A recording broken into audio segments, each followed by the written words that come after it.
Hey, I'm Jamey from Stonemaier Games, and today I'm going to talk about the new expansion, or the first expansion for Expeditions. It's called Gears of Corruption.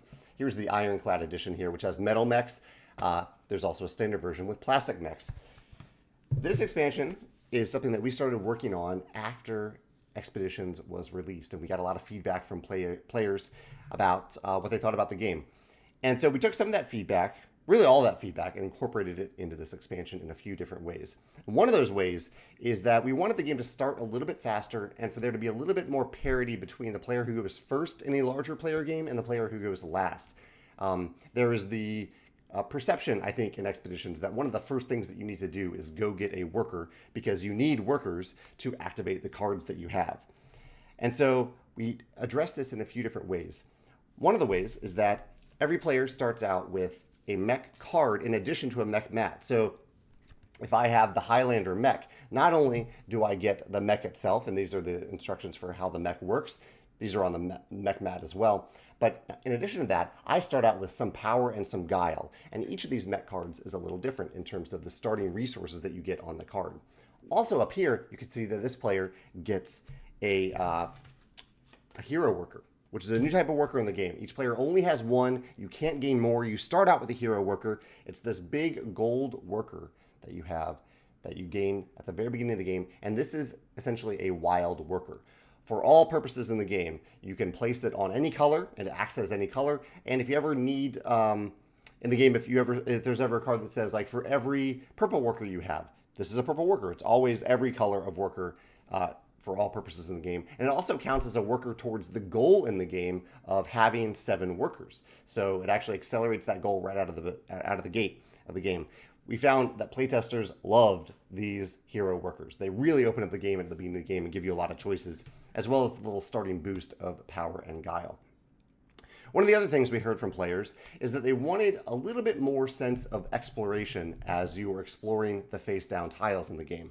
So that was already partially in the original game in that you don't know what tile you're going to reveal when you reveal it, but specifically in terms of the map tokens in the game. So there are map tokens on the face-down tiles.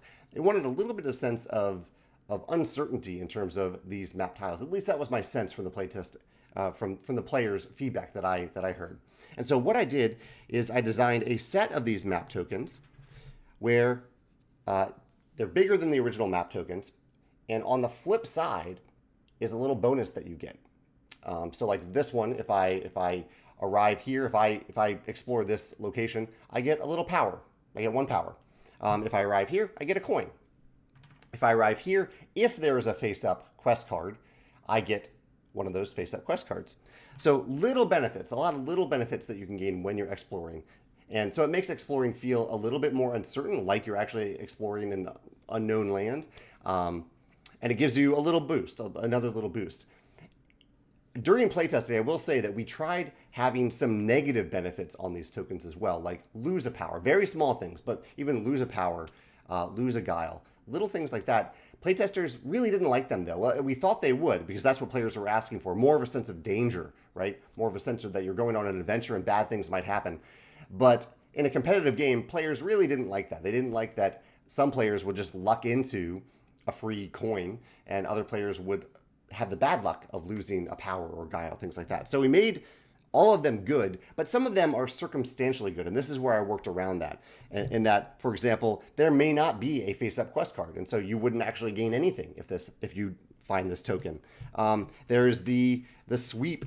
There's the sweep benefit. So I basically used every icon in the game on these. So there's the sweep benefit, which is you get to clear a few cards, but you're not really gaining anything. So it might help you, it might not.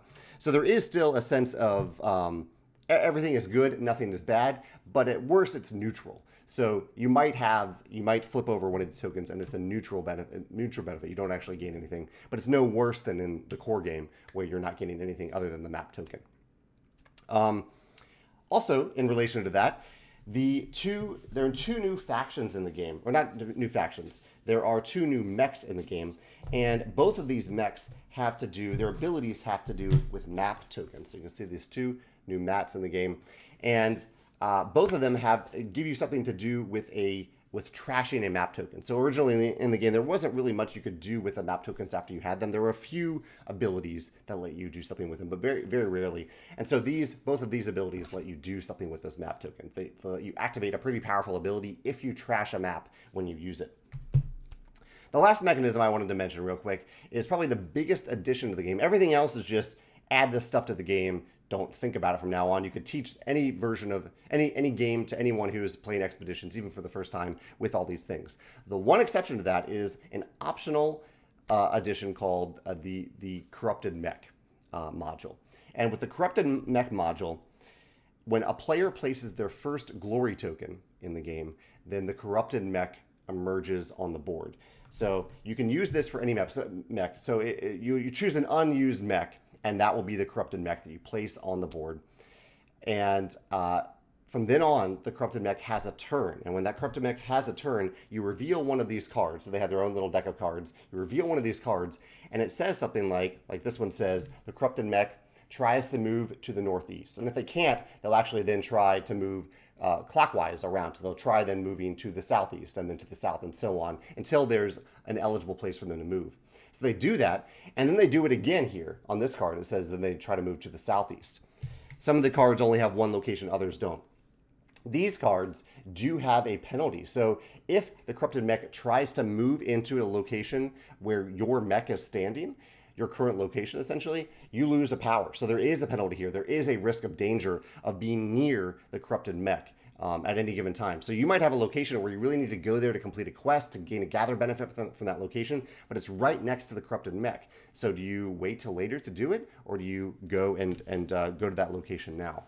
So this is it was a fun design challenge here where I wanted to add a sense of danger and adventure to a competitive game while giving players a lot of agency over the choices they make. So there is a little bit of uncertainty as to which card you draw from during the Corrupted Mech's turn, but you have a pretty good idea of where the Corrupted Mech, well, you know exactly where the Corrupted Mech is, and you know their radius of the locations around them. So there's a little bit of risk reward there. Do you jump in there into an area where other players are avoiding and grab a special benefit there, complete a quest, explore a new location even, or do you hold off until the Corrupted Mech moves away? And it also gives a little bit of a sense of semi-cooperation in the game.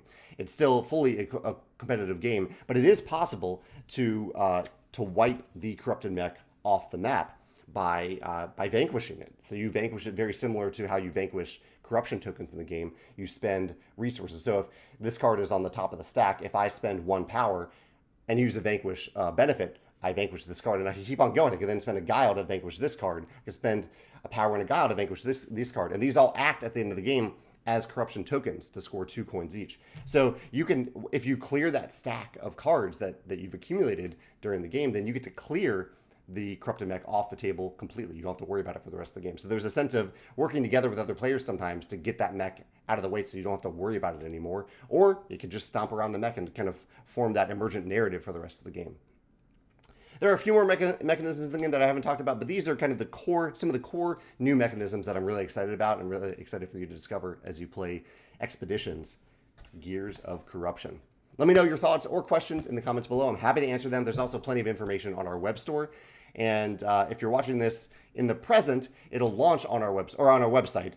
It'll launch on our web store on June 5th, 2024. If you're watching this way in the future, then it should be available for you at any given time. Thanks.